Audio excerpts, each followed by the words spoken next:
आप सभी को तुलसी विवाह की हार्दिक शुभकामनाएं। आज इस वीडियो में हम आपको तुलसी विवाह से जुड़ी एक पौराणिक कथा सुनाएंगे। तो कथा शुरू करने से पहले अगर आप हमारे चैनल पर नए हैं तो आप हमारा चैनल प्लीज सब्सक्राइब कर लीजिए, और अगर आपको ये कथा पसंद आती है तो इसको लाइक और शेयर जरूर कर दीजिएगा, और कमेंट में तुलसी माता की जय लिखना बिल्कुल भी मत भूलिएगा। तो चलिए कथा शुरू करते हैं। तो कथा के अनुसार एक बार महादेव ने अपने तेज को समुद्र में फेंक दिया था। उसी तेज से एक महातेजस्वी बालक ने जन्म लिया, और वो बालक आगे चलकर जलंधर के नाम से एक पराक्रमी दैत्य बना। इसकी राजधानी का नाम जलंधर नगरी था। इसके बाद जलंधर का विवाह दैत्यराज कालनेमी की कन्या वृंदा के साथ हो गया। जलंधर एक महाराक्षस था। अपनी सत्ता के मद में चूर उसने माता लक्ष्मी को पाने की कामना से युद्ध किया, परंतु समुद्र से ही उत्पन्न होने के कारण माता लक्ष्मी ने उसको अपने भाई के रूप में स्वीकार किया। वहां से पराजित होकर वो देवी पार्वती को पाने की लालसा से कैलाश पर्वत पर गया। वहां पहुंचकर उसने महादेव का रूप धारण करके माता पार्वती के समीप पहुंचा, परंतु माँ ने अपने योग बल से उसको तुरंत ही पहचान लिया तथा वहां से वो अंतर्ध्यान हो गईं। देवी पार्वती ने क्रोध में आकर सारा वृत्तांत भगवान विष्णु को सुनाया। जलंधर की पत्नी वृंदा अत्यंत पतिव्रता स्त्री थी। उसी के पतिव्रत धर्म की शक्ति से जलंधर न तो मारा जाता था और न ही वो पराजित होता था। इसलिए जलंधर का नाश करने के लिए वृंदा के पतिव्रत धर्म को भंग करना बहुत ही आवश्यक था। इस कारण भगवान विष्णु ऋषि का वेश धारण करके वन में जा पहुँचे, जहाँ पर वृंदा अकेली भ्रमण कर रही थी।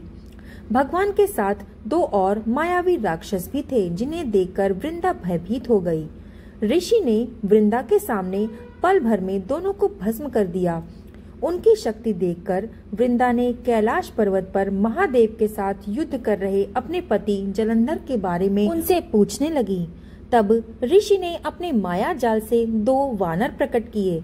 एक वानर के हाथ में जलंधर का सिर था तथा दूसरे वानर के हाथ में उसका धड़। अपने पति की ये दशा देखकर वृंदा मूर्छित होकर जमीन में गिर पड़ी।